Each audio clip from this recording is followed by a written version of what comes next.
puasa 40 hari 40 malam. Ya kan? Coba kalau hidup kita sering berdiakonia, ya kan uang itu kan mengalir. Kita punya uang, kita berkati orang lain, maka uang datang lagi, kita berkati lagi. Tapi kalau mandek di kita uangnya, kan jadi saluran bumpet, jadi busuk kan? Artinya saluran air itu nggak lancar kan, jadi busuk. Itu kan hukum universal. Berkat itu harus mengalir. Tuhan sudah ajarin kita. Air yang tidak mengalir pasti busuk. Coba taruh air, berminggu-minggu taruh di kendi atau di botol. Cium baunya pasti busuk. Ya, ini hari ini saya dapat kabar dari teman-teman, katanya Pak Gilbert berdiakonia ya, mulai buka dapur umum ya. Ini kabar baik ya. Moga-moga beliau benar-benar bertobat, nggak basa-basi nih. Ini katanya Yoel Dwi Wantoro. Akhirnya Om Gilo dengerin suara Nabi ke-26 diakonia. Ya,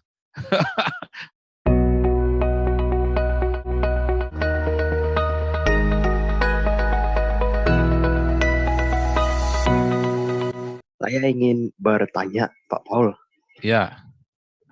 Misalnya kalau saya sudah, Pak Paul kan kalau misalnya kadang berbicara, kadang debat dengan orang-orang mereka kan, misalnya mereka suka mutar-mutar kan, Pak Paul kan bilang, ngomong kasar kan, anjing, biadab, bangsat. Pak Mana saya Paul, pernah ngomongin bangsatin orang, nggak pernah. kan saya mau tanya Saya nggak begini, pernah Pak Paul. bangsatin orang, anjing-anjingin orang loh. Nggak pernah Maaf, loh, serius. Saya ingat sekali yang semuanya saya omongkan, saya ingat. Karena saya ya, kontrol, Dion. Saya Dion. Dion, saya itu ya, selalu kalau saya ngomong, kalau saya walaupun saya ngomongnya keras, itu saya kontrol loh. Saya selalu pilih perkataan saya. Saya nggak pernah bilang anjing biadab, apa anjing bangsat. Kalau biadab sering. Tapi kalau bilang anjing bangsat, bangsat itu nggak pernah saya. bajingan. Nah, tapi itu bukan ngomelin orang tertentu, tapi secara general, bukan langsung ngomongin ke orangnya anjing kau, nggak pernah bilang begitu. Tidak Ya, Pak. pernah. Bangsat kau, saya ngomong itu secara general. Karena di dalam firman Tuhan juga ada ini bangsa apa bangsa bajingan. Nah, Tuhan juga berkata begitu kan? Iya. Bangsa bajingan. Kan sama saja. Tetapi nggak pernah saya ngomong ketemu orang gitu terus saya maki-maki dia gitu anjing bangsat biadab lancau, nggak pernah saya. Nggak pernah, nggak boleh juga. Itu saya kontrol. Nah, tetapi dalam dalam dalam ungkapan ya, dalam ungkapan itu saya misalnya nih maki-maki satu kelompok gitu kan, bangsat biadab ini namanya kan. Nah, itu beda. Itu hal yang berbeda. Tapi kalau saya lagi ngomong sama kamu nih, ya kan, woi kau, bang anjing kau, nah nggak boleh saya ngomongin begitu, nggak boleh. Tapi kalau kita Iya, Pak. lagi ada satu kelompok, kita sedang membicarakan itu dan kita menggunakan satu bahasa eufemisme, ya kan, mengungkapkan, oh, ini kan bangsat biadab namanya ini, keparat, ya kan, nah, begitu. Nanggap nggak? Anggap, Pak. Saya mau tanya. Karena kita kontrol, karena coba amatin deh kalau saya ngomong, nggak pernah saya maki-maki dia anjing kau lancau, nggak kayak orang Islam kalau maki-maki begitu coba lancau ya, wah, itu namanya memaki-maki itu namanya, nggak boleh. Itu sudah hate speech. Ya. Oh kita kontrol, saya tahu hukumnya Eropa, saya tahu hukumnya hate speech itu artinya apa segala macam ya kan. Nah, kita jaga semua, kita kontrol. Jadi kalau saya lagi keras itu memang sengaja lah, itu kita ini sedang ada ditonton orang banyak. Oh, kalau saya nggak menyatakan dengan begitu orang nggak laku. Oh, kita harus harus apa namanya kemas semuanya itu. Ini kan sebuah acara. Iya, Pak. Kayak gitu Dion ya. Jadi Hati-hati begini, kalau Pak. kamu ikut-ikut, kamu nggak kontrol, masuk penjara, kamu bisa digambarin Iya, orang.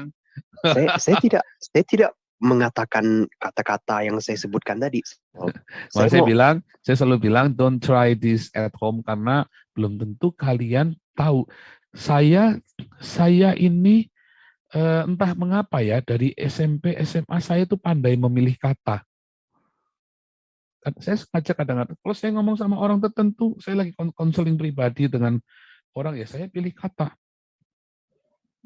ya kan? Saya pilih kata yang tepat untuk orang. Kalau saya lagi di muka umum, saya pilih kata. Kalau saya lagi live begini, saya juga pilih kata. Entah mengapa, itu udah seperti Tuhan talenta ya, kayak bakat alam gitu loh. Memilih kata itu suatu bakat. Nah, orang-orang yang punya karunia kenabian itu memang biasanya dikasih pilihan kata yang bagus. Ya kan, makanya orang-orang yang suka puitis, orang-orang seniman-seniman itu kadang-kadang Tuhan kasih karunia kenabian. Seniman-seniman itu. Makanya coba orang-orang yang melakukan lagu-lagu atau drama-drama teatrikal itu kan, sindiran kepada pemerintah, kritik sosial politik, itulah suara kenabian. Dan mereka bisa menyajikannya dalam bentuk seni. Nah, itu suara kenabian dengan satu pilihan kata. Gitu ya. Ada seorang yang namanya Ahmad Fauzi itu ya, orang Semarang itu. Ya. Dia sampai nyebur ke tai.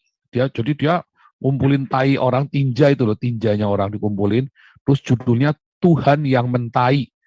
Artinya Tuhan yang sampai hina. Terus dia terjun ke tai itu beneran, ke tinjanya manusia, dia berenang di situ. Dia nyelam, terus dia bangun gitu. Itu beneran ya, itu dikasih Ahmad Fauzi itu beneran. Wah, itu heboh itu. Dia benar-benar masuk itu Ahmad Fauzi. Itu memang pernah kena schizofren. Dia memang sakit schizofren.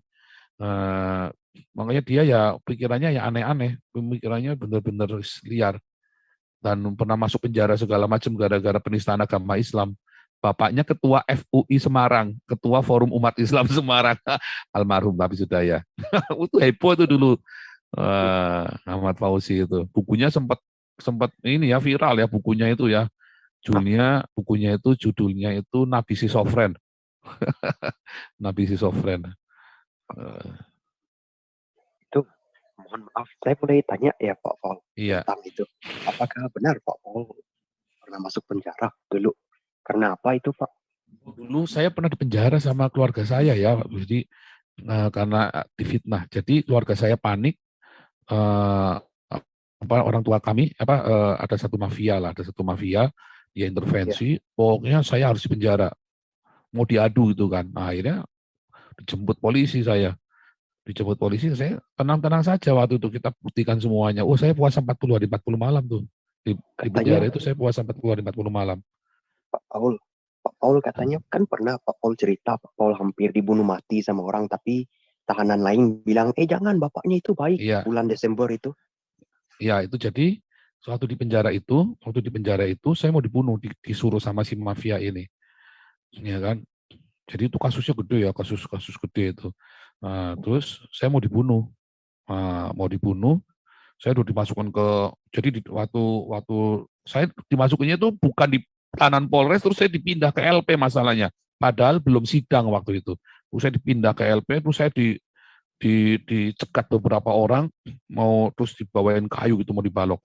Terus dari belakang itu ternyata banyak yang kenal ayah saya, karena ayah saya itu dulu suka nolong orang. Jadi dia sebut nama ayah saya, jangan itu anaknya ini, begitu kan, sebut nama ayah saya.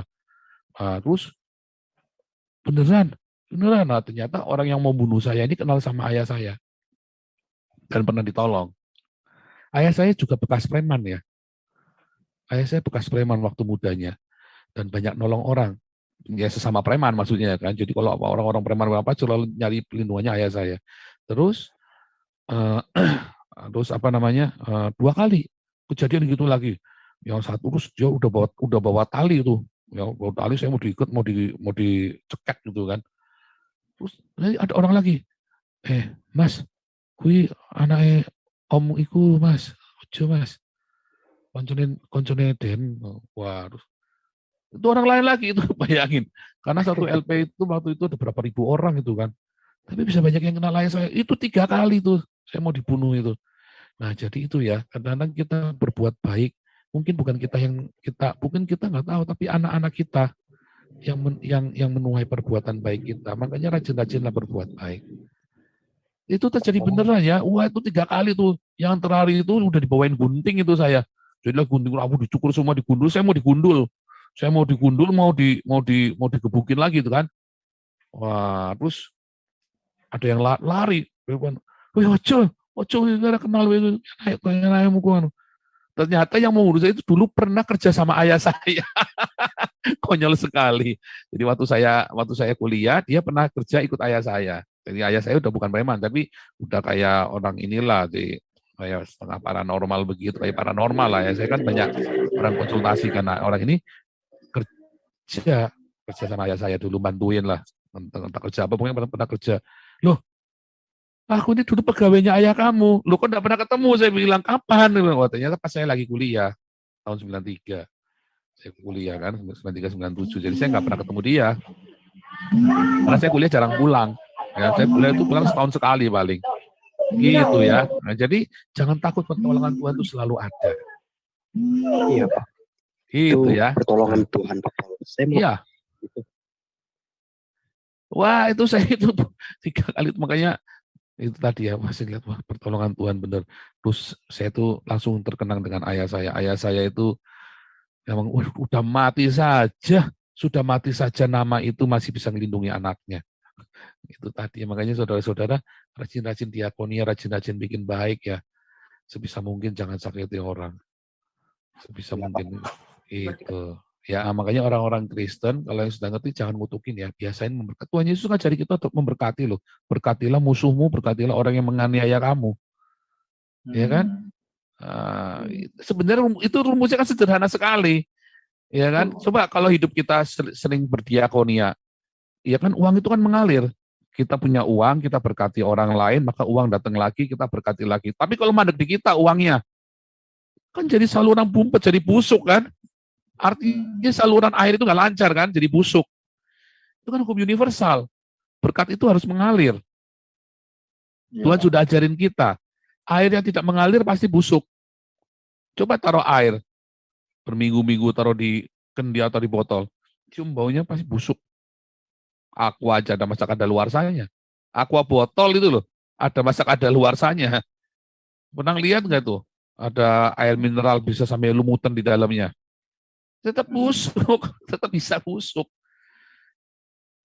Karena itu kan takdir, air itu kan harus ini kan, berkat itu harus mengalir. Tapi kalau kita kutuk, sama. Kalau kita rajin ngutukin orang, ya kita dikutukin. Tapi kalau kita rajin memberkati orang, Anda rajin berdiakonia, Anda juga akan diberkati. Makanya ayo teman-teman, para karyawan-karyawan, pengusaha-pengusaha, bersihkan ya hidupmu itu dengan berdiakonia. Bukan ngasih ke Pak Pendeta. Ya, ini hari ini saya dapat kabar dari teman-teman, katanya Pak Gilbert berdiakonia ya, mulai buka dapur umum ya. Ini kabar baik ya. Moga-moga beliau benar-benar bertobat, nggak basa-basi nih. Ini katanya Yoel Dwi Wantoro. Akhirnya Om Gilo dengerin suara Nabi ke-26 diakonia. Ya. Oh, buka dapur umum katanya hari ini ya, saya dengar ya. Ada bikin dapur umum ya. Nah, itu masalahnya seminggu sekali apa tiap hari itu. Kalau seminggu sekali mah basa-basi itu gendut. Mudah-mudahan tiap hari ya. Ada bisa ngecek nggak itu tiap hari apa sih gue hari? Kalau enggak kita omel-omelin lagi tuh. Ada tolong cek ya itu Om Gilo itu tiap hari apa seminggu sekali, tolong bantu cek ya teman-teman. Saya senang ini dengarnya nih.